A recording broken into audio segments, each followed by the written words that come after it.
Hey guys, welcome back to Tech and Out. We are here with Andy Gardner, professional stuntman. Andy, how's it going? It's going good, Jacob. It's nice to meet you, buddy. Yeah, it's really nice to meet you too. We're really glad you're here on the show with us, and we can kind of pick your brain a little bit. Sounds good to me.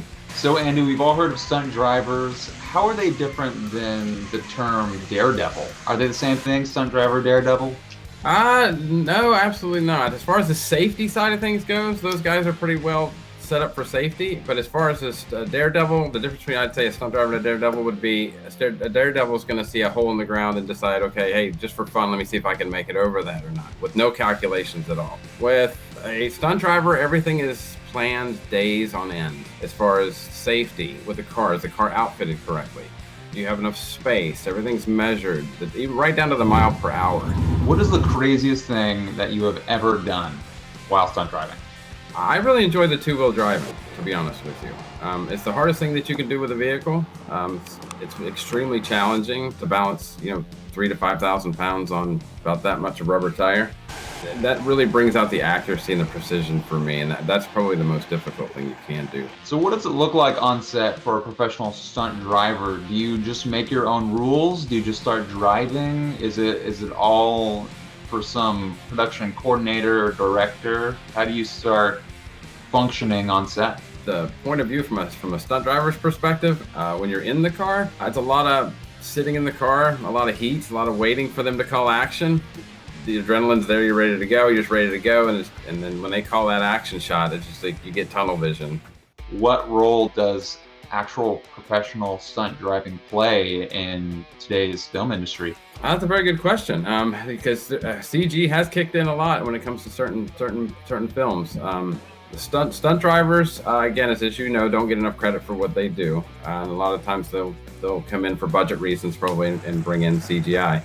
The two-wheel driving thing is just kind of died off. So you've been doing this for a long time, and you've also been teaching actual drivers ed to how to do actual driving on the road.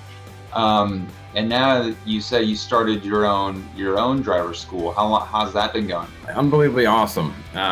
This driving school that I'm working with now, the one that I started, was just for regular licensed drivers. This isn't anything for stunt related or for film or for any upcoming drivers as far as that goes. These are just your everyday teenagers and adults that have not gotten their license yet. So Techin' Out is a show about encouraging others to get into the auto industry. How does that look like for a stunt driver? I mean, what are your next steps for someone who may be interested in pursuing this thing, i.e. me? I definitely want to know how you do this. My advice to that person would be, again, like if you want to be a plumber, go hang out with a plumber. That's exactly what I did. I searched out a stunt driving school that should still be in operation today. Shane Cardwell runs IFPDI. If you look them up on the internet, get in contact with them and let them put you through the paces and find out if you actually are where you think you are as far as level of skill.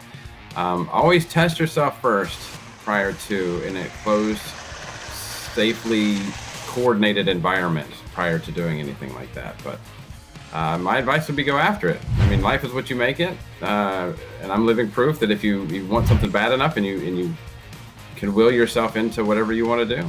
Andy, I really thank you for your time today on Techin' Out, and thanks for sharing, and really appreciate what you did for us today.